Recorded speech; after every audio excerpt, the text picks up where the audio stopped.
धन्यवाद, धन्यवाद, धन्यवाद। जीवित और महान सामर्थी परमेश्वर, हम आपका हृदय से धन्यवाद करते हैं।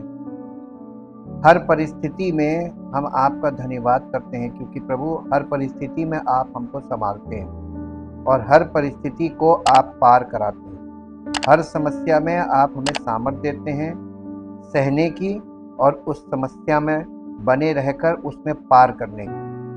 प्रभु, आप हमारे जीवन की हर परीक्षा में हमें अपनी सामर्थ्य के द्वारा संभालते हैं और उस परीक्षा में से हमें स्थिरता से आगे बढ़ना सिखाते हैं, क्योंकि आप हमारे अद्भुत परमेश्वर हैं, अद्भुत कार्य करने वाले, अद्भुत युक्ति करने वाले। और आप प्रभु हमको चलना सिखाते हैं, सहना सिखाते हैं और विपरीत परिस्थितियों में बने रहना और उसमें आगे बढ़ना सिखाते हैं। इसलिए प्रभु, हम आपका हृदय से धन्यवाद करते हैं, आदर और महिमा आपको देते हैं। उस प्रेम और उस अनुग्रह पर के लिए प्रभु आपका धन्यवाद करते हैं जो आप हम सब मनुष्यों पर बनाए रखते हैं। बहुत से लोग इस बात को समझ पाते हैं, बहुत से लोग नहीं समझते हैं, लेकिन प्रभु हम इस बात को समझते हैं, इसलिए हम आपका धन्यवाद करते हैं। आदर और महिमा आपको देते हुए इस प्रार्थना को आपके इकलौते पुत्र प्रभु यीशु मसीह के नाम से आमीन। Thank you Jesus. सबको जय मसीह की। हम परमेश्वर का बहुत धन्यवाद करते हैं कि प्रतिदिन की तरह हम लोग परमेश्वर के वचन को सुनने और आत्मसात करने के लिए एकत्रित हुए हैं। आज हम एक कदम और आगे बढ़ेंगे। कल हमने आपको दिखाया था इंद्रियों के द्वारा परमेश्वर हमसे बातें करेगा, हमें दिखा के बात करेगा, हम सुन भी सकते हैं, देख भी सकते हैं और हम स्पर्श यानी अनुभव कर सकते हैं उसके स्पर्श का। और कई तरीके से परमेश्वर हमारी इंद्रियों का हमारी इंद्रियां जो हैं परमेश्वर के वचन के द्वारा प्रैक्टिस करके, अभ्यास के द्वारा ट्रेंड होती हैं, ताकि हम परमेश्वर का अनुभव प्राप्त करें कि वो हमारे साथ है और हम उसके साथ हैं। अपनी इंद्रियों को प्रशिक्षित करना, आज हम इस पॉइंट पे आगे बढ़ेंगे कि हम अपनी इंद्रियों को प्रशिक्षित कैसे कर सकते हैं। प्रशिक्षण का मतलब होता है ट्रेनिंग। आपने देखा है कि कई प्रकार की शिक्षा के साथ साथ क्या होता है, ट्रेनिंग भी होती है। जैसे फिजिकल ट्रेनिंग, जैसे हमारी सेना को अभ्यास कराया जाता है, ट्रेनिंग दी जाती है। और ट्रेनिंग काहे की दी जाती है? युद्ध की कला सिखाई जाती है कि नहीं? देश को सुरक्षा प्रदान करने के लिए सुरक्षा प्रणाली तैयार की जाती है, उसमें प्रशिक्षण होता है। और इलाज के लिए डॉक्टर्स को ट्रेनिंग दी जाती है, नर्सिंग स्टाफ को ट्रेनिंग दी जाती है, पैरामेडिकल्स भी है, पैरामिलिट्री भी है, पैरामेडिकल्स भी है। सारी चीजें ये प्रशिक्षण के द्वारा। अगर प्रशिक्षण अच्छा नहीं होगा तो पब्लिक को जो फायदा पहुंचना है क्या वैसा पहुंचेगा? अगर मान लीजिए डॉक्टर अच्छा नहीं है, पूरी तरीके से प्रशिक्षित नहीं है, तो नुकसान पहुंचेगा ना। प्रशिक्षण बहुत इंपॉर्टेंट चीज है, बहुत यानी अनिवार्य है। इब्रानियों के 5 अध्याय में लेखक ने एक चर्चा शुरू की, जिसमें उसने यीशु मसीह की तुलना महायाजक मेलिकिसिदक से की। अध्याय 7 में इसे फिर से शुरू करने से पहले वो पद 11 में इस चर्चा से अलग हो गया। इस अंतराल का कारण ये था कि कहने को बहुत कुछ था पर समझाना कठिन था। कहने को बहुत कुछ था पर समझाना कठिन था। समझाना कठिन है, क्योंकि वहां पे लिखा है कि तुम ऊंचा सुनने लगे हो, तुम सुनने में मंद हो गए हो।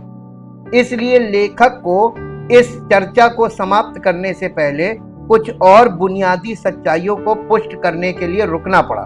इस बिंदु तक इन मसीहों को परिपक्व होना चाहिए था और मेलिकिसिदक के बारे में इस तरह की चर्चा पर विचार करने में सक्षम होना चाहिए था। फिर भी वे नहीं थे। परिपक्व वे हैं जिन्होंने अपनी इंद्रियों को प्रशिक्षित किया है। इब्रानियों की पत्री उसका 5 अध्याय और उसका 14 पद पढ़िए। इब्रानियों की पत्री 5 अध्याय और उसका 14 पद, जहां इस प्रकार से लिखा हुआ है, पर अन्य सयानों के लिए है जिनकी ज्ञानेंद्रियां अभ्यास करते करते भले बुरे में भेद करने में निपुण हो गए। इसको इंग्लिश में पढ़ दीजिए, इंग्लिश वर्जन अगर किसी के पास है तो इंग्लिश में पढ़ दें। Hebrew chapter 5 verse 14।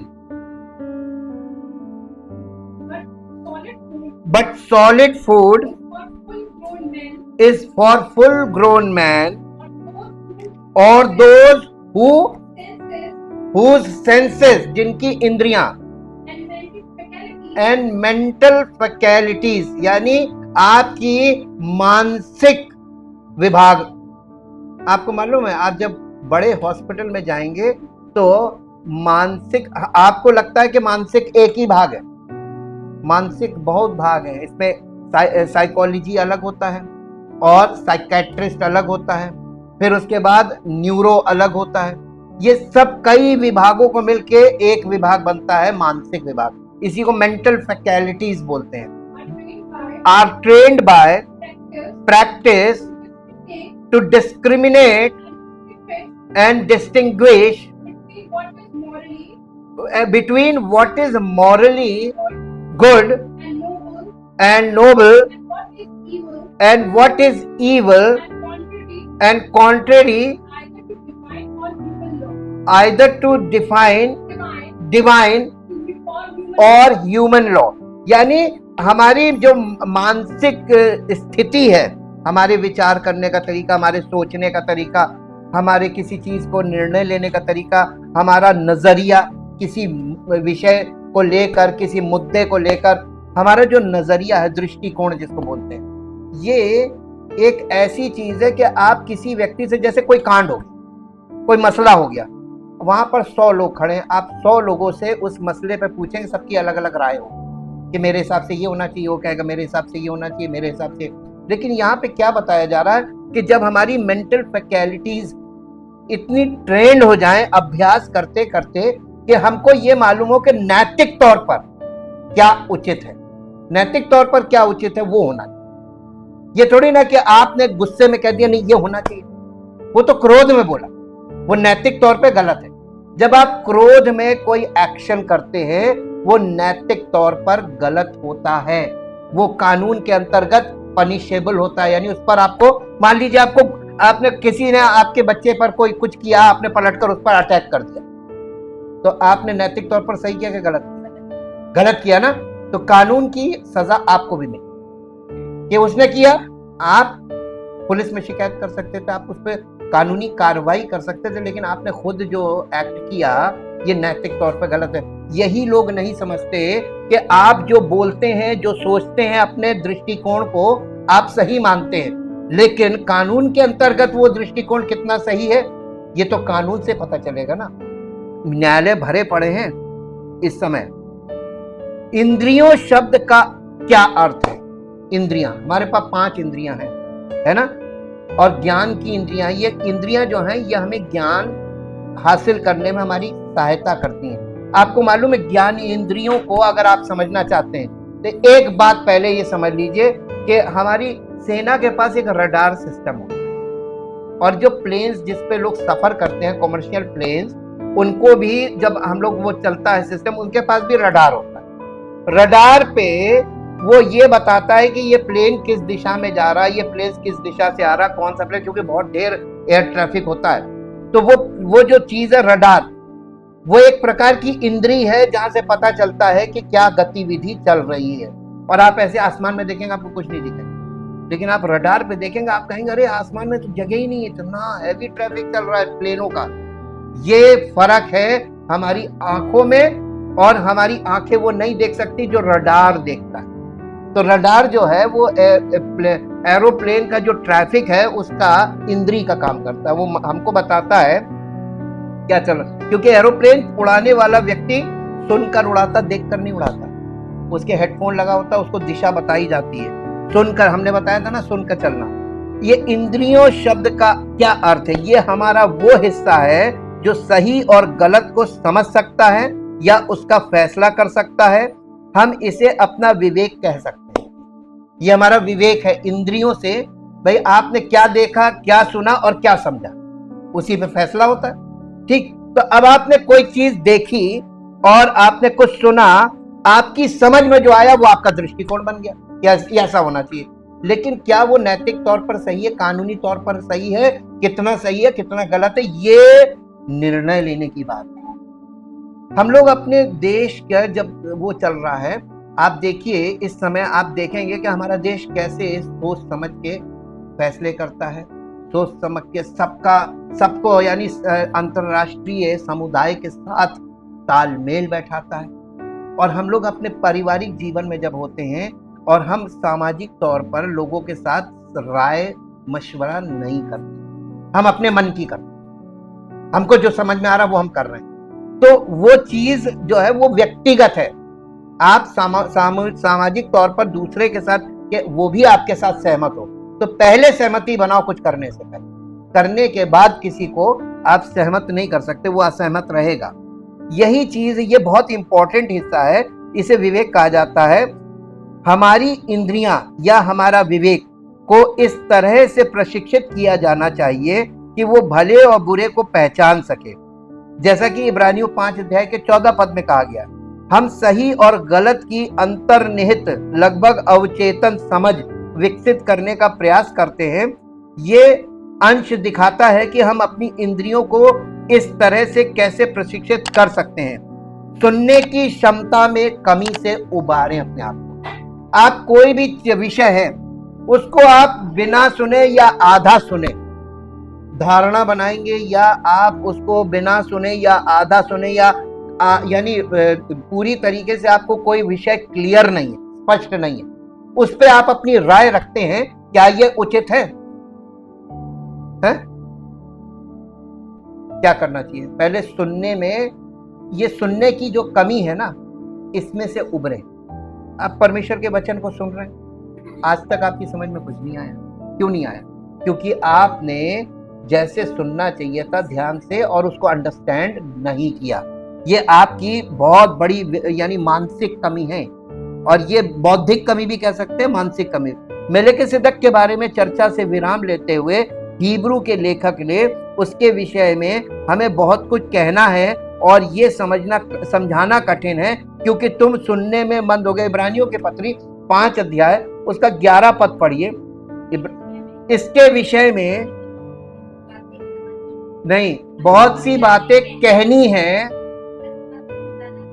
जिनका समझाना कठिन है, अभी कठिन। यानी आपने जो शिक्षा, यानी जब परमेश्वर के वचन को सुनना शुरू किया, पता नहीं आपने कहां से शुरू किया सुनना, कि आपके लिए बहुत से विषय कठिन हो गए, क्योंकि आपने मन से सुना नहीं।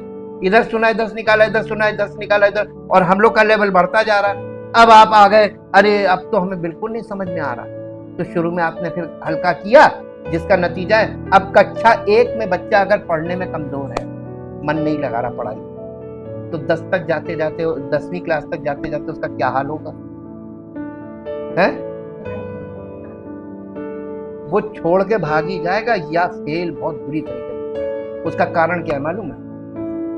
हाँ, शिक्षा इंसान की जिंदगी में वो क्या कर रहा है, इससे ज्यादा जरूरी है कि अगर वो उसकी शिक्षा का स्रोत क्या है, वो उसको कहां से इनपुट मिल रहा है।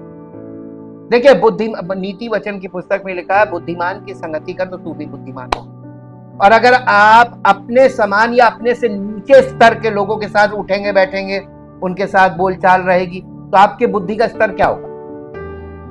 उनके लेवल का या उनसे नीचे रहेगा, ऊपर तो कभी नहीं जाएगा। आपका बौद्धिक स्तर क्यों नहीं बढ़ रहा?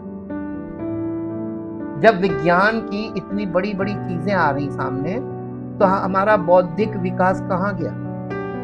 परमेश्वर को लेकर आत्मिक बातों में हम बिल्कुल शून्य रह गए, और बाकी टेक्नोलॉजी में हम बहुत आगे चले गए। तो हम फिजिकली तो बहुत आगे चले गए, और स्पिरिचुअली हम बिल्कुल जीरो, गॉडलेस, यानी ईश्वर रहित है। अगर हम ईश्वर के साथ नहीं, ईश्वर को नहीं जानते, उसके स्वभाव को नहीं जानते, उसकी प्रतिक्रिया, हमने ये किया उसकी प्रतिक्रिया मेरे प्रति क्या होगी, ये नहीं जानते, तो हम इसका मतलब गॉडलेस। हम अपने मन को बहलाने के लिए ईश्वर है, ईश्वर है, ये तो दुष्ट आत्माएं भी कहती ईश्वर है, लेकिन ईश्वर हमारे जीवन, अगर देखिए हम ईश्वर के जानने वाले, परमेश्वर के वचन में यही तो लिखा है कि ईश्वर से, परमेश्वर से अपने सारे मन, सारी बुद्धि, सारी शक्ति से प्रेम कर, यानी अपने सारे अस्तित्व से उससे प्रेम कर। और ये बात साबित कैसे होगी? अपने पड़ोसी से अपने समान प्रेम कर। जब आप, अगर आप ईश्वर से प्रेम करते हैं वास्तव में, अगर, यदि का मतलब ये डाउटफुल सेंटेंस है, ये प्रमाणित होगा तब जब परमेश्वर करेगा। आप अपने पड़ोसी से अपने समान प्रेम रखते हैं तब ये बात साबित होगी कि आप ईश्वर से प्रेम करते हैं। आ गया ना? यही कठिन है। आप अपने पड़ोसी से प्रेम नहीं रख सकते, ईश्वर से कहते हैं प्रेम रखते हैं। कौन से ईश्वर से रखते हैं? नहीं, संसार में कोई ईश्वर नहीं है। ये भ्रम है सब, पूरी दुनिया भ्रम में चल रही है। जिस चीज के बारे में लोग सुनने में मंद हो गए थे वो थी परमेश्वर के वचन से शिक्षा। इसे सुनने में, परमेश्वर के वचन की शिक्षा अगर आपने नहीं सुनी या आप उसको नहीं समझे तो आप परमेश्वर रहित हैं। आप कुछ भी कर लो, वो आप शरीर से कर रहे हो और परमेश्वर आत्मा है, तो परमात्मा का शरीर से कोई संबंध नहीं है। यही बात परमेश्वर का वचन बता रहा है। तुम शारीरिक हो, शारीरिक बातें करोगे, शारीरिक सोच वाले हो, कल्पनाएं, इच्छाएं, भावनाएं, इनकी कोई लिमिट नहीं, कहीं भी जा सकती, किसी भी लेवल पे। प्रेरित लेखक परमेश्वर का संदेश दे रहा था। पहला कुरिन्थियों 2 अध्याय उसका 10 पद पढ़िए, 10, 11, 12, 13, 4 पद पढ़ दीजिए। पहला कुरिन्थियों 2 अध्याय उसका 10 से 13 तक पढ़िए। परंतु परमेश्वर ने उनको अपने आत्मा के द्वारा हम पर प्रकट किया। परमेश्वर अपने विचार, अपनी भावनाएं, अपनी इच्छा हम पर कैसे प्रकट करेगा? अपनी आत्मा के द्वारा। तो हमारी आत्मा में प्रकट करेगा, क्योंकि आत्मा का, परमात्मा का आत्मा से संबंध होता है, शरीर से नहीं होता जी। क्योंकि आत्मा सब बातें वरन परमेश्वर की गूढ़ बातें भी जांचता है। मनुष्यों में से कौन किसी मनुष्य की बातें जानता है? केवल उस मनुष्य की आत्मा के, हमारी आत्मा में क्या है कौन जानता ना? परमेश्वर भी नहीं जानेगा, केवल हम। लिखा है ना, केवल वो मनुष्य जिसमें, यानी मनुष्य की आत्मा की बातें कौन जानता? केवल वो मनुष्य जिसकी आत्मा में वो बातें हैं। आपके मन के अंदर क्या है? आप बोलेंगे, दूसरों से शेयर करेंगे तभी तो पता चलेगा, या आप कुछ ऐसा काम करेंगे तो परमेश्वर को पता चल जाएगा। हमारी क्रिया से उसको पता चल जाता है और हमारे बोलने से लोगों को पता चलता है जी। वैसे ही परमेश्वर की बातें भी कोई नहीं जानता, केवल परमेश्वर का आत्मा। परंतु हमने संसार की आत्मा नहीं, परंतु वो आत्मा पाया है जो परमेश्वर की ओर से है, कि हम उन बातों को जाने कि परमेश्वर, हम, इसका मतलब परमेश्वर ये चाहता है कि हम पवित्र आत्मा के द्वारा परमेश्वर की बातों को जाने। इसीलिए तो उसने हमको कलीसिया में जोड़ा। और हम लोग क्या करते हैं? हम शारीरिक बातों में, शारीरिक चीजों में, शारीरिक लालसाओं में, अभिलाषाओं में, इनमें लिप्त रहते हैं। तो ना तो परमेश्वर मिलता, ना ये चीजें मिलती, हम पीड़ित ही रहेंगे, हर समय रोते बुड़बड़ाते रहेंगे। दूसरा तीमुथियुस 3 अध्याय उसका 16 पद पढ़िए। दूसरा तीमुथियुस 3 अध्याय का 16 पद, यहां इस प्रकार से लिखा हुआ है। दूसरा तीमुथियुस 3 अध्याय उसका 16 पद। दूसरा तीमुथियुस 3 अध्याय 16 पद। संपूर्ण पवित्र शास्त्र परमेश्वर की प्रेरणा से रचा गया है और उपदेश और समझाने और सुधारने और धार्मिकता की शिक्षा के लिए, क्या चीज? संपूर्ण पवित्र शास्त्र। ये परमेश्वर की प्रेरणा से रचा गया है। ये हमें सुधारने के लिए, समझाने के लिए, हमें निर्देश देने के लिए, आत्मिक बातों में। जब आत्मिक रूप से हम सही होंगे तो शारीरिक रूप से ऑटोमेटिकली हम सही हो जाएंगे। भाई आपने बर्तन को अंदर से मांज दिया तो बाहर से तो अपने आप साफ हो जाएगा ना। बर्तन को अंदर से साफ करना ना। जब आप बर्तन मलते थे बाहर, आप अंदर जब मलेंगे तो बाहर अपने आप साफ हो जाएगा, क्योंकि एक हाथ बाहर चलता है। तो आप बर्तन को, ये हमारा शरीर जो है ना, ये एक बर्तन नुमा है। अंदर हमारे हृदय, हमारे विचार, ये मलिनता से भरे हुए हैं, बदले की भावना से भरे हुए हैं। हाँ, दूसरे से नफरत, ईर्ष्या, लोभ, इन चीजों से भरे हुए हैं, और हम ईश्वर ईश्वर कर रहे हैं। तो हमारा अंदर तो सब यानी गंदगी भरी हुई, मलिनता, तो हम किस ईश्वर को पुकारते? यही तो संसार में लोगों को नहीं मालूम है कि वो कर क्या रहे हैं, और उस किए का उनको रिजल्ट भी नहीं मिल रहा है। फिर भी वे इसे नहीं सुन पाए, क्योंकि कहने को बहुत कुछ था और इसे समझाना कठिन था। जबकि किसी कठिन विषय पर एक लंबे संदेश को अनदेखा करना आसान हो सकता है, लेकिन आध्यात्मिक मामलों की बात आने पर मसीहों को इस पर काबू पाना चाहिए। परमेश्वर के वचन में कुछ ऐसी शिक्षाएं हैं जिन्हें समझाना कठिन है। पतरस ने प्रेरित पौलुस के लेखन के बारे में बात की और कहा, दूसरा पतरस 3 अध्याय उसका 16 पद, दूसरा पतरस 3 अध्याय उसका 16 पद, जी, दूसरा पतरस 3 अध्याय और उसका 16 पद। वैसे ही उसने अपनी सब पत्रियों में भी इन बातों की चर्चा की है, जिनमें कुछ बातें ऐसी हैं जिनका ना, फिर ठीक से पढ़िए। हाँ, देखिए पढ़ते समय कैसे इंद्री बिगड़ गई, आपने मात्रा छोड़ दी। जिनका समझाना, पतरस भी पौलुस के विषय में कह रहा है कि जो वो लिख रहा है वो ऐसी कठिन बातें लिख रहा है जिनका समझाना कठिन है। तो आपको मालूम है, स्पिरिचुअल लाइफ की बहुत सी बातें ऐसी हैं जिनका समझाना कठिन है। यह बात यीशु मसीह ने भी अपने चेलों से बोली थी। यूहन्ना रचित सुसमाचार 16 अध्याय उसका 12 पद पढ़िए। यूहन्ना रचित सुसमाचार 16 अध्याय का 12 पद, जहां इस प्रकार से लिखा हुआ है, यीशु मसीह कह रहे हैं अपने चेलों से कि मुझे तुमसे और भी बहुत सी बातें कहनी है। जी, और भी बहुत सी बातें कहनी है, अभी तुम उन्हें सह नहीं सकते, क्योंकि समझाना कठिन है और तुम समझोगे नहीं, यानी तुम फट जाओ। आपको जब कोई विषय समझ में नहीं आता तो या तो आप वहां से भाग जाते हैं या आप भिड़ जाते हैं, बहस करने लगते हैं, है ना। बहस से क्या निकलेगा भाई? आपको विज्ञान का कोई ऐसा विषय बताया जा रहा है जो आपकी समझ में नहीं आ रहा, तो या तो आप वहां से विषय छोड़ के भाग जाएंगे या आप बहस करने लगेंगे, अपना अनुभव बताने लगेंगे, नहीं ऐसा नहीं वैसा, ऐसा नहीं वैसा। ये बहुत मुश्किल चीज है कि बहुत सी बातें आपको जीवन में ऐसी मिलेंगी जिनका समझाना या समझना कठिन है। ध्यान देखिए, उसने ये नहीं कहा कि जो बातें उसने लिखी हैं उन्हें समझा नहीं सकता, बस इतना कहा कि वे अधिक कठिन हैं। तो बाइबल की उचित समझ प्राप्त करने के लिए हमें किन गुणों को धारण करने और विकसित करने की आवश्यकता है? हमें चौकस, खुले दिमाग वाले और तर्कपूर्ण तर्क का पालन करने में सक्षम होने की आवश्यकता है। सुनने में मंद होना इन गुणों की कमी है, जो हमें उन चीजों को अनदेखा करने की ओर ले जाता है जिन्हें समझने के लिए कुछ प्रयास करने पड़ते हैं। सिखाने की क्षमता विकसित करें। हिब्रू भाइयों को सुनने में मंद होने के लिए फटकार लगाने के बाद लेखक ने उनके विकास की कमी की आलोचना की।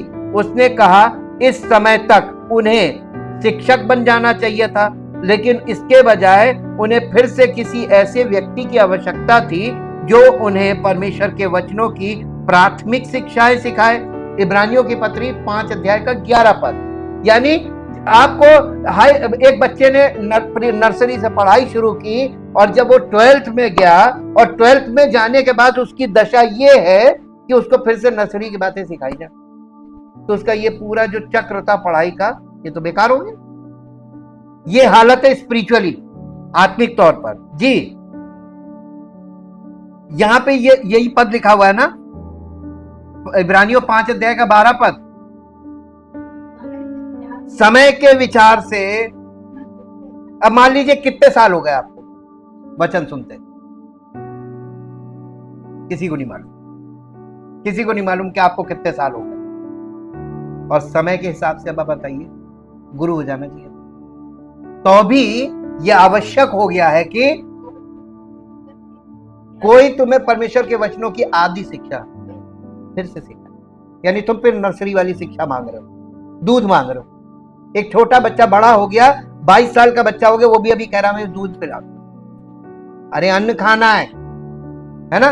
शारीरिक तौर पे आप देखिए कि दूध के बाद अन्न और उसके बाद और स्ट्रॉन्ग फूड है मांस, लेकिन वो पचाने के लिए आपको अगर दूध अच्छा आपने अच्छे तरीके से दूध पिया है तभी आप ठोस आहार को पचा पाएंगे। आप देखिए खाने के बाद लोग दूध क्यों पीते हैं? पचाने। दूध पचाने का काम करता है। दूध आवश्यक है, लेकिन एक उम्र के बाद दूध के साथ अन्न होना जरूरी है ना। जब बच्चे जो 1.5 साल 2 साल के हो जाते हैं तो उनको दूध पे नहीं रखा जाता, उनको सेमी सॉलिड और सॉलिड देने लगते हैं, है ना। सिखाने की क्षमता विकसित करने में एक निश्चित समय लगता है, और जबकि हर कोई शिक्षण में सार्वजनिक भूमिका नहीं निभा सकता या नहीं निभाना चाहिए। याकूब की पत्री 3 अध्याय उसका पहला पद यहाँ पे ये कह रहा है कि हर एक व्यक्ति शिक्षक ना बने आत्मिक तौर पर, कि हम आत्मिक तौर पर किसी को आत्मिक बातों की शिक्षा दे रहे ना। सीखने वाले सब हो और पालन करने वाले हो, लेकिन सिखाने वाले ज्यादा नहीं होने चाहिए। या पढ़िए क्या लिखा है, हे मेरे भाइयों, तुम में से बहुत उपदेशक ना हो, क्योंकि जानते हो कि हम उपदेशक और भी दोषी ठहरेंगे, इसलिए कि हम सब बहुत बार चूक जाते हैं। जो कोई वचन में नहीं चूकता वही तो सिद्ध, इसका मतलब सिद्ध मनुष्य को यह अनुमति है कि वो सिखाए, शिक्षा दे। बाकी सब लोग जो हैं शिक्षित हों, सीखे। ये परमेश्वर के वचन से ही हमको ये बताया गया है। सभी मसीहों को दूसरों को सिखाने की जरूरत है। पहला पत्रस 3 अध्याय का 15 पद। आपने जहां तक सीखा है वो तो आप सिखा सकते हैं ना। हमारे यहाँ देखिए आजकल क्या होता है, जो बच्चे इंटरमीडिएट तक पहुंच जाते हैं तो वो 5th क्लास 8th क्लास के बच्चों को ट्यूशन पढ़ाने लगते हैं, है ना। इससे क्या होता है, ये एक अच्छी चीज है, वो उनका रिमाइंड रहता पीछे का। ठीक, आगे क्या क्या लिखा है, लो पहला पत्रस 3 अध्याय का 15 पद। पर मसीह को प्रभु जानकर अपने मन में पवित्र समझो। जो कोई तुमसे तुम्हारी आशा के विषय में पूछे उसे उत्तर देने के लिए हमेशा तैयार हो। कैसे? अच्छे तरीके से रिप्रेजेंटेशन। आप अपने बच्चे को एक टॉप क्लास स्कूल में भेजिए और उसके बाद बच्चे से कोई पूछे कहां जाते हो, बच्चा जवाब ना दे, बता ना पाए, तो फिर बेकार है इतनी महंगी फीस देना जब वो जवाब ही नहीं दे पा रहा है। यही बात यहां पर आती है। शिक्षक बनने के लिए हमें सबसे पहले प्राथमिक सिद्धांतों में पारंगत होना चाहिए, लेकिन एक शिक्षक लगातार सीखता रहता है। शिक्षक वही है जो लगातार सीखता है। आप बताइए कौन सी लाइन आप बोलेंगे? आप अगर लॉ की लाइन बोलते हैं, आप जज ले लीजिए, आप वकील ले लीजिए, हाई कोर्ट के वकील, लोअर कोर्ट के वकील, आप किसी को भी ले लीजिए, ये लगातार पढ़ते हैं। जिस दिन ये पढ़ाई छोड़ देंगे उस दिन ये इस लाइन से बाहर हो जाए, अपडेशन खत्म हो जाए। इसके बाद आप डॉक्टरी लाइन में आइए। डॉक्टरी लाइन में सारे डॉक्टर रोज पढ़ते हैं, बिना पढ़े तो वो डॉक्टरी चलेगी नहीं उनकी। तो उसमें हमेशा शिक्षण होता रहता है, वो पढ़ते रहते हैं। बीच बीच में इनके वर्कशॉप्स होते हैं, जो लेटेस्ट दवाइयां आती हैं, लेटेस्ट खोज होती है, उसके विषय में इनको बताया जाता है। इसके वर्कशॉप्स होते हैं, यानी इनकी क्लासेस होती हैं। हर डॉक्टर जिंदगी भर पढ़ता है, ऐसे ही इंजीनियर, हर इंजीनियर। और एक आम पब्लिक है कि एक क्लास तक पढ़ने के बाद, एक नौकरी पाने के बाद फिर उतने में कुएं का मेंढक बन जाते, बस हम सबसे बड़े शिक्षक। अब आप देखिए कि आप ये जो प्रोफेशनल्स हैं उनके आगे क्यों फेंक। और ऐसे लोग आज डॉक्टरों को चलाते जाके, जो इतनी पढ़ाई करते हैं, लगातार अपडेट रहते हैं एजुकेशन में अपनी, उनको जाके कहेंगे डॉक्टर साहब ये वाला टेस्ट करा ली, डॉक्टर साहब ये वाली दवाई खा ली। अरे यार तुम काहे उसको डॉक्टर को बता रहे? डॉक्टर की सुनो। लेकिन आजकल के लोग जो है ना, 4 अक्षर पढ़ क्या लिए, और वो एक व्हाट्सएप वाला जो चल रहा है आजकल, यूट्यूब, वहां से पढ़ पढ़ के उल्टी सीधी सेल्फ अपने आप को सेल्फ डायग्नोसिस करते हैं, सेल्फ ट्रीटमेंट करते हैं, यही चल रहा है। ना डॉक्टर की गलती नहीं, केसेस बिगड़ रहे हैं। आप इतने बुद्धिमान कैसे हो गए? आपको क्या मालूम डॉक्टर, अब कोई रिपोर्ट हुई उसमें डॉक्टर क्या क्या चीजें देख रहा है, उसके नजरिए से, उसके दृष्टिकोण से रिपोर्ट क्या कह रही और आपके दृष्टिकोण से रिपोर्ट क्या कह रही। हम बहुत अच्छी तरीके से जानते हैं क्योंकि हम मेडिकल लाइन में भी रह चुके हैं, इंजीनियरिंग लाइन में भी रह चुके हैं। हमें मालूम है कि लोग कैसे आजकल अपने आप को सब कुछ समझते हैं। वो इंजीनियर भी हैं, वो डॉक्टर भी है, वो ऑफिसर भी है, वो लॉ भी पढ़ गए, सारे कानून जान गए और वकील के आगे भी अपनी चलाते कर रहे हैं ना लोग। यही लोगों की फेलियर। जो बहुत होशियार बनता है ना तो प्रोफेशनल लोग उसकी होशियारी में ही उसको फंसा लेते। इसलिए कभी बहुत ज्यादा होशियार मत बनिए। आप किसी प्रोफेशनल के पास गए, एक्सपर्ट के पास गए, उसकी सुनिए और उसको मानिए। हुक्म मानना पड़ेगा। वचन देखिए, प्राथमिक सिद्धांतों में पारंगत होना चाहिए, लेकिन एक शिक्षक लगातार सीखता रहता है। वास्तव में अक्सर सिखाए जाने से ज्यादा सिखाकर सीखते हैं।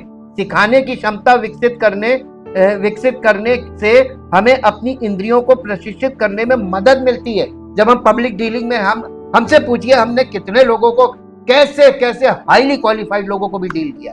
हमें मालूम कौन किसकी सोच क्या कह रही। हम लोगों के चेहरे को देखकर उनका भाप लेते हैं, उनकी भावना क्या।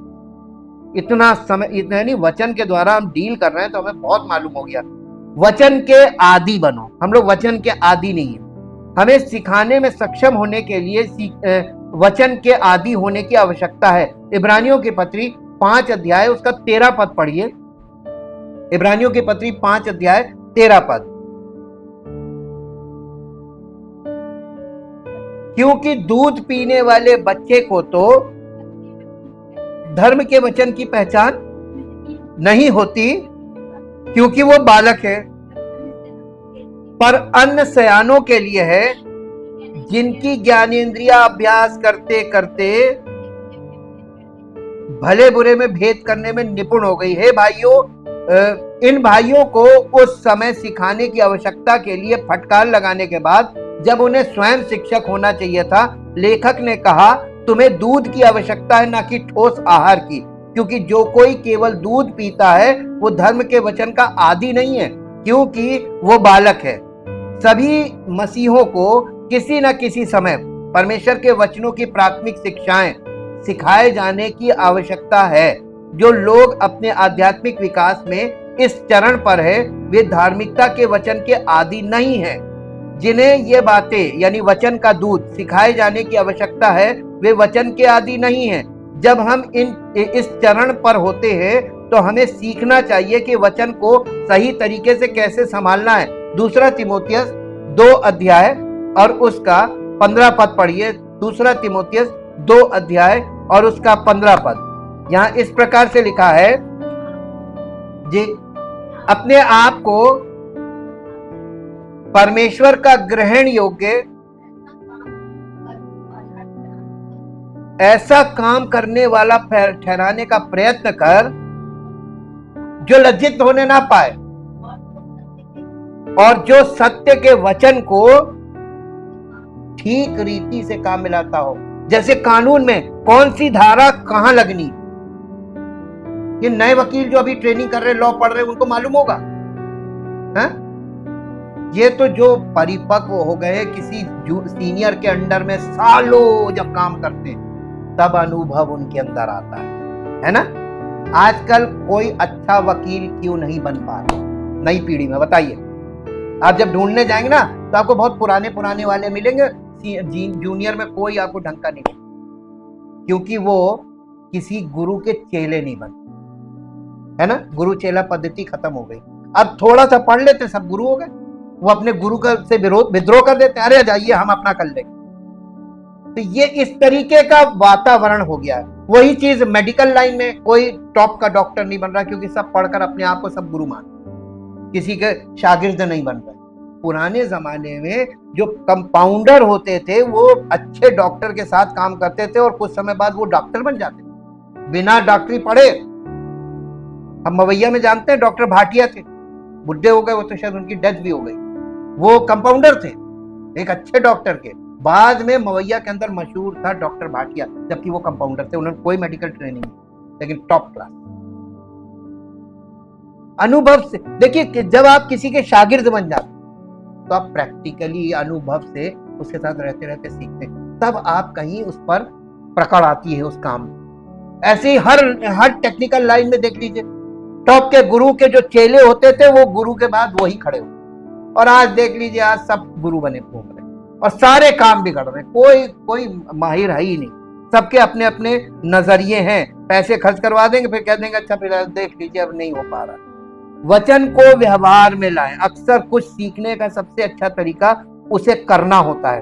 हमें बताया जा सकता है कि कुछ कैसे करना है, लेकिन जब तक हम उसे व्यवहार में नहीं लाते तब तक हम पूरी तरह से समझ नहीं पाएंगे कि हमें क्या सिखाया जा रहा है। बाइबल का हमारा अध्ययन और सीखना केवल एक एकेडमिक अभ्यास नहीं है, या ऐसा नहीं होना चाहिए।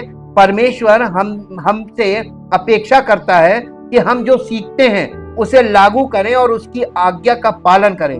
परमेश्वर ने जो कहा है उसे जानना उसे प्रसन्न करने के लिए पर्याप्त नहीं है। याकूब ने लिखा, जो कोई उचित काम करना जानता है और उसे नहीं करता उसके लिए यह पाप है। याकूब की पत्री 4 अध्याय उसका 17 पद। याकूब की पत्री 4 अध्याय उसका 17 पद पढ़िए। यहाँ पे क्या लिखा, पाप क्या है? यह भी एक पाप है जो सब लोग कर रहे हैं। इसलिए जो कोई भलाई करना जानता है और नहीं करता, मान लीजिए हमको किसी का भला करना है, हम कर सकते, क्षमता है और हमें करना चाहिए, और हम ना करें तो हम क्या कर रहे हैं? पाप कर रहे हैं। और कभी हमारा मन इसको कहेगा कि पाप है? नहीं। स्वार्थी लोग अपने स्वार्थ की खोज करते हैं, अपने स्वार्थ में रहते, दूसरों की मदद नहीं करना मांगते। ये पाप नहीं। कोई रास्ते पे अगर एक्सीडेंट हो गया तो फटाक से जाके उसको, आजकल लोग खड़े होकर वीडियो बना रहे है ना, कोई नहीं उसमें, अरे भलाई करना है, अरे उठाओ पहुंचा दो, हॉस्पिटल पहुंचा दो, कहीं क्लिनिक पहुंचा दो, भलाई कर दो। लेकिन कोई भलाई नहीं करना मांगता। आजकल के लोग सिर्फ वीडियो बनाने जाते, सबके हाथ में मोबाइल है और सब वीडियो बना। ये भलाई कर, ये पाप कर रहे हैं कि नहीं कर रहे? सरेआम रोज हो रहा है। हिब्रू लेखक ने कहा कि हमें जो सिखाया गया है उसे करने से हमें सही और गलत की पहचान करने में मदद मिलती है। जो लोग परिपक्व हैं वे ये हैं जिनकी ज्ञानेंद्रिय अभ्यास के कारण भले और बुरे में अंतर करने के लिए प्रशिक्षित हो गई हैं। परिपक्वता की ओर बढ़े। हमें जो सिखाया गया है उसे करने की आवश्यकता पर जोर देने के बाद हिब्रू लेखक ने भाइयों को अपने विकास की प्रक्रिया में आगे बढ़ने के लिए प्रोत्साहित किया। इसलिए मसीह के बारे में प्राथमिक शिक्षा को छोड़कर हम परिपक्वता की ओर आगे बढ़ते रहे और मरे हुए कामों से पश्चाताप और ईश्वर पर विश्वास की नींव फिर से न रखे। इब्रानियों की पत्री 6 अध्याय उसका पहला पद पढ़ दीजिए, जहां पर लिखा हुआ है, इसलिए आओ मसीह की शिक्षा की आरंभ की बातों को छोड़कर हम सिद्धता की ओर आगे बढ़ते जाएं और मरे हुए कामों से मन फिराने और परमेश्वर पर विश्वास करने और बपतिस्मों और हाथ रखने और मरे हुओं के जी उठने की और अंतिम न्याय की विश्वास रूप शिक्षा रूपी नींव फिर से न। लोग शिक्षा की नींव डाल रहे हैं, इस चीज की शिक्षा, ये शिक्षा, ये शिक्षा, ये शिक्षा। ये स्पिरिचुअल और शिक्षा का समय नहीं है। अब ये व्यवहार प्रैक्टिकल आप करके दिखाइए, आगे बढ़ जाइए। आपने क्या पढ़ा था? हमें प्राथमिक सिद्धांतों, वचन का दूध को छोड़ने के लिए तैयार रहना चाहिए और ठोस भोजन की ओर बढ़ना चाहिए। परिपक्व लोगों के लिए यह आवश्यक है। अब आप देखिए, एक पद निकाल के पढ़ दीजिए, 1 कुरिन्थियों 3 अध्याय उसका पहला पद पढ़िए। 1 कुरिन्थियों 3 अध्याय उसका पहला और दूसरा 2 पद पढ़ दीजिए जी। 1 कुरिन्थियों, हे भाइयों, मैं तुमसे, पौलुस कलीसिया से कह रहा, हे भाइयों, मैं तुमसे इस रीति से बातें ना कर सका जैसे आत्मिक लोगों से, यानी परिपक्व लोगों से, स्पिरिचुअली परिपक्व लोगों से, परंतु जैसे शारीरिक लोगों से और उनसे जो मसीह में बालक है। मैंने तुम्हें दूध पिलाया, आत्मिक तौर पे बात कर रहा, मैंने तुम्हें दूध पिलाया, अन्न ना खिलाया, क्योंकि तुम अन्न नहीं खा सकते थे आत्मिक रूप से जी, वरन उसको कष्ट इस बात का था कि अब तक नहीं खा सकते, अब तक अन्न नहीं खा सकते हो। और वो हरकतें जो लोग कलीसिया के लोग कर रहे थे, वो क्या कर रहे थे, आगे पढ़िए, आपको पता चल जाएगा कि ये मसीह में बालक कौन है। क्योंकि अब तक शारीरिक हो, इसलिए कि देखिए जब कलीसिया में डार झगड़े ये सब चीजें चल रही हैं, इसका मतलब सब शारीरिक है, एक भी आत्मिक नहीं, परिपक्व नहीं है। जी, क्या तुम शारीरिक नहीं? क्या मनुष्य की रीति पर नहीं चलते? क्योंकि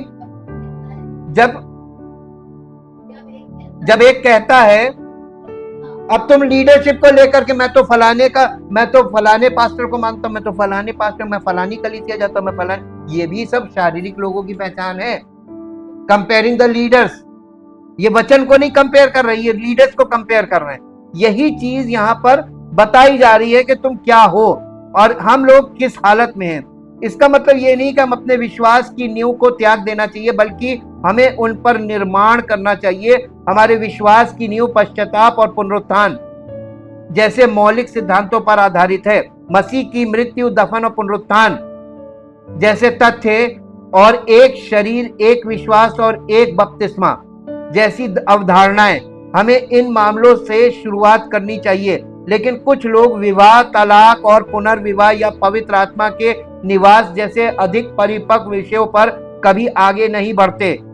ये वही दोष है जो इब्रानी भाइयों का था। हमें इन मौलिक सत्यों को कभी नहीं छोड़ना चाहिए, ना ही हमें उन पर कभी निर्माण ना करके संतुष्ट होना चाहिए। परिश्रम दिखाएं। इब्रानी लेखक ने इन भाइयों से कहा, हम चाहते हैं कि तुम में से हर एक ऐसा ही परिश्रम करे कि अंत तक आशा पूरी की जाए, आशा की पूरी गारंटी को साकार करे। इब्रानियों की पत्री 6 अध्याय उसका 11 पद पढ़िए। 6 अध्याय का 11 पद, इब्रानियों 6:11।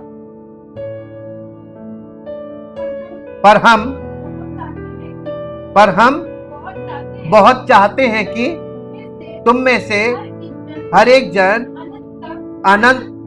अंत तक पूरी आशा के लिए ऐसे ही प्रयत्न करता रहे। इसका 10वां पद पढ़िए। क्योंकि परमेश्वर अन्यायी नहीं कि तुम्हारे काम और उस प्रेम को भूल जाए जो तुमने उसके नाम के लिए किसी रीति से दिखाए हैं, इसी रीति से दिखाया कि पवित्र लोगों की सेवा की और कर भी रहे हो। हाँ, यहाँ पे देखिए एकदम साफ लिखा। अब उन्हें परमेश्वर के वचन को सीखने और लागू करने में वही परिश्रम दिखाने की जरूरत थी। इसके लिए अध्ययन में परिश्रम की जरूरत है, ताकि ये सीखा जा सके कि परमेश्वर के वचन को सही तरीके से कैसे इस्तेमाल किया जाए, जैसा कि 2 तीमुथियुस 2 अध्याय के 15 पद में कहा गया है। इसके लिए एक मसीही के तौर पर जीने में भी परिश्रम की जरूरत है। 1 तीमुथियुस 6 अध्याय उसका 11 पद, 1 तीमुथियुस 6 अध्याय उसका 11 पद। जी, पर हे परमेश्वर के जन, तू इन बातों से भाग और धर्म, भक्ति, विश्वास, प्रेम, धीरज और नम्रता का पीछा कर विश्वास की, कभी लड़ी विश्वास की कुश्ती, विश्वास की कुश्ती ले। आपके हर मसले में आपका विश्वास नीचे होता है और समस्या आपके ऊपर हावी होती है। लेकिन जब आप परमेश्वर का वचन सुनते हैं तो विश्वास ऊपर हो जाता और समस्या नीचे दब जाती। जब आप यहां से वापस जाते हैं तो क्या होता है? विश्वास बढ़ जाता है ना। यही तो विश्वास की कुश्ती का मतलब कि 2 लोगों में जब कुश्ती होती है तो कभी एक आप पर हावी हो जाता है, कभी आप उस पर हावी हो जाते हैं। यही तो है कुश्ती, है ना। तो कभी परिस्थिति आप पर हावी, और जब आप वचन सुनते हैं तो वचन के द्वारा विश्वास पैदा होता है और विश्वास परिस्थिति पर हावी हो जाता है। यह है विश्वास की विश्वास की अच्छी कुश्ती लड़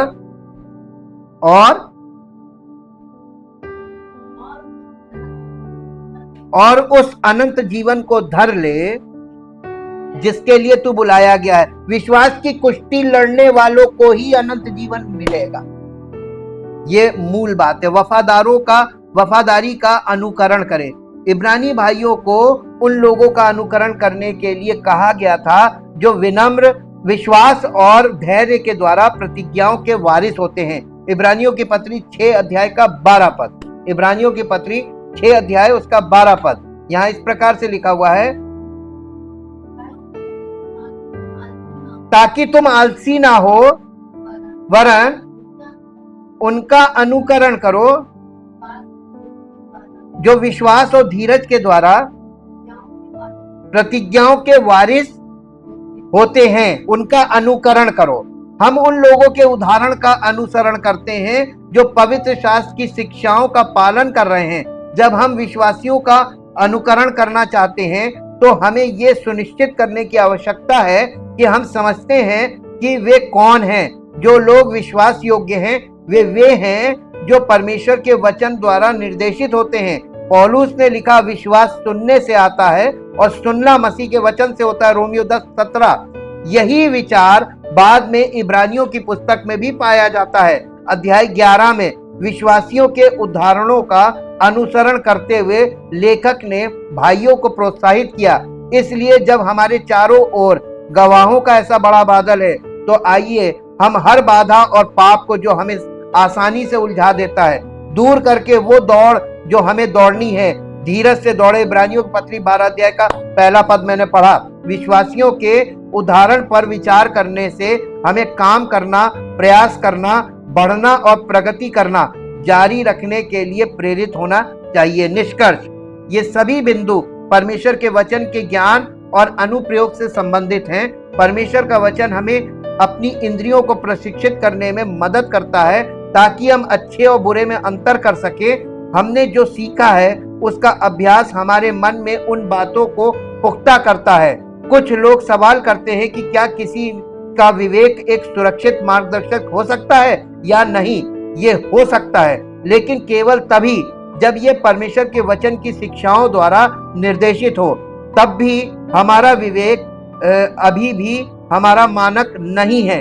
हमें इस संबंध में लगातार खुद का मूल्यांकन करना चाहिए। जैसा कि कुरिन्थियों से कहा गया था, अपने आप को परखो कि तुम विश्वास में हो कि नहीं। दूसरा कुरिन्थियों 13 अध्याय का 5 पद पढ़ दीजिए। दूसरा कुरिन्थियों 13 अध्याय का 5 पद। अपने आप को परखो कि विश्वास, अपने आप को कैसे परखेंगे? वचन के द्वारा। अपना मूल्यांकन खुद कैसे, अपनी कॉपी कैसे आप जा सकते हैं? अपने आप को तो आप 100 में 100 नंबर देंगे कि नहीं देंगे? हाँ के ना? तो अपनी कॉपी कैसे जा सकते हैं कि मैं सही हूं? आज दुनिया में सब लोग अपने आप को सही बोल रहे हैं, तो क्या सब सही है ना? परमेश्वर के वचन में जाके देखिए, सब गलत है, सब गलत है, सब गलत है, लेकिन फिर भी अपने आप को सब सही कह रहे हैं। तो ये इस युग की एक विडंबना है और इसमें आपको यही समझना है कि जिस युग में सारे लोग अपने आप को सही बोल रहे होंगे तो उस समय घोर अंधकारात्मक तौर पे है। किसी को ये नहीं मालूम कि वो गलत है। सब अपने आप को, अपनी कॉपी खुद जांच रहे हैं। इसलिए अपने आप को परखो कि तुम विश्वास में हो कि नहीं। तो अपने आप को खुद जांचें। कुछ लोग पवित्र आत्मा के सीधे मार्गदर्शन में विश्वास करते हैं और मानते हैं कि ईश्वर उनसे बात करके उन्हें निर्णय लेने में मदद कर सकता है। ये अवधारणा गलत है, लेकिन पूरी तरह से गलत नहीं है। उन्हें क्या महसूस होता है या उनके दिल को क्या छूता है, ये उनका विवेक है। हमारा विवेक हमें सत्य या त्रुटि में निर्देशित कर सकता है। ये सब इस बात पर निर्भर करता है कि इसे कैसे प्रशिक्षित किया गया है। पवित्र आत्मा हमारा मार्गदर्शन करता है, ईश्वर हमसे बात करता है, लेकिन ये सब ईश्वर के वचन के माध्यम से होता है। इसलिए ये महत्वपूर्ण है कि हम अपनी इंद्रियों को उस मानक के अनुसार प्रशिक्षित करें ताकि हम उसे प्रसन्न करते हुए जीवन जी सके वचन के आधार पर। वरना एक पद लास्ट में निकालिए, इसके बाद मैं प्रार्थना करूंगा। रोमियो की पत्री देखिए, हम अन्य जातियों के साथ प्रॉब्लम क्या है वो यहां पर दी हुई है। रोमियो की पत्री और उसका 2 2 अध्याय का 14 पद पढ़िए। फिर जब अन्य जाति लोग जिनके पास व्यवस्था नहीं, यानी परमेश्वर का लिखित वचन नहीं है, स्वभाव ही से व्यवस्था की बातों पर चलते हैं, तो व्यवस्था उनके पास ना होने पर भी वे अपने लिए आप ही व्यवस्था हैं। वे व्यवस्था की बातें अपने अपने हृदयों में लिखी हुई दिखाते हैं और उनके विवेक भी गवाही देते हैं। और देखिए, विवेक गवाही देता है उनका। अब आपको बताते कैसे। 10 आज्ञाओं में क्या है कि अपने माता पिता का आदर करना, उनकी सेवा करना। अन्य जाति के लोग जब कोई बच्चा माता पिता का आदर नहीं करता, सेवा नहीं करता, तो कहते ना ये गलत है। विवेक से बोल रहे हैं गलत है, सही बोल रहे हैं ना, गलत है, क्योंकि ये व्यवस्था में लिखा हुआ। और उसके बाद झूठी गवाही ना देना। झूठी गवाही का, तो आप झूठी गवाही दे रहे हैं, तो कोई झूठ बोलता तब भी बोलता है ये झूठ बोल रहा है। और आप वहां पे जितने भी नैतिक नियम लिखे हैं, वो सारे नैतिक नियम 10 आज्ञाओं में सारे नैतिक नियम है। वो नैतिकता का, जिनके मन में वो विवेक में नैतिकता है, लेकिन विवेक दोषी भी है पतन के कारण, पाप और पतन के कारण। तो इससे क्या हो रहा है, वे व्यवस्था की बातें अपने हृदयों पर लिखी हुई दिखाते हैं और उनके विवेक भी गवाही देते हैं, और उनके विचार परस्पर दोष लगाते हैं या उन्हें निर्दोष ठहराते हैं। यानी वो अंदर ही अंदर उनके विचार खुद पर, यानी वो खुद भी अपने आप को दोषी मान लेते हैं, कभी कभी नहीं मानते। देखिए, नैतिकता के आधार पर इस्तीफा क्यों देते? उनको लगता है अंदर से कि ये मैंने गलत किया है, हमें दे देना चाहिए। और आजकल तो वो सिस्टम ही खत्म हो गया। इतना पाप और पतन के कारण इतने हार्ड हार्टेड हो गए कि अब वो गलती भी है तब भी नहीं दे, डीट हो गए। ये विवेक है। विवेक आपका दागा हुआ है, विवेक आपका हार्ड हो गया है पाप और पतन के कारण। इसलिए वचन के बिना आप अपने आप को सही गलत नहीं ठहरा सकते। वचन के अनुसार पता चलता है हम कहाँ सही है, कहाँ गलत है, कैसे सही है, कैसे गलत है, ये सब वचन बताता है। परमेश्वर के वचन को ध्यान से सुने, केवल सुने ना, उसको आत्मसात करें, उसको अपने जीवन में लागू करें, ताकि आपका जीवन परमेश्वर की महिमा को प्रकट करे। परमपिता परमेश्वर, हम आपका हृदय से धन्यवाद करते हैं आपके पवित्र वचनों के लिए, जो प्रभु पवित्र आत्मा के द्वारा हमारे हृदय में बोए जाते हैं। और प्रभु, ये वचन जब हम इन पे ध्यान केंद्रित करते हैं, मनन करते हैं, मन लगाते हैं, तो ये वचन हमसे बातें करते हैं और ये वचन हमारे मस्तिष्क को शुद्ध करते हैं, हमारे विचारों को शुद्ध करते हैं, हमारे हृदय को शुद्ध करते हैं, ताकि प्रभु हम सच्चे मन से, सच्चे हृदय से उस परम पिता परमेश्वर पर विश्वास करें, जिसका अनुग्रह हम पर बना रहता है, जिसका प्रेम हमारे जीवन में प्रकट होता है, जो हमें हर परिस्थिति में संभालता है और हमारी सहायता करने में सक्षम है, ताकि उसकी महिमा प्रकट हो, उसके द्वारा हमें छुटकारा मिले और हमारा जीवन उसकी महिमा का कारण बने। प्रभु यीशु मसीह के पवित्र नाम से मांगते हैं, आमीन। Praise the Lord.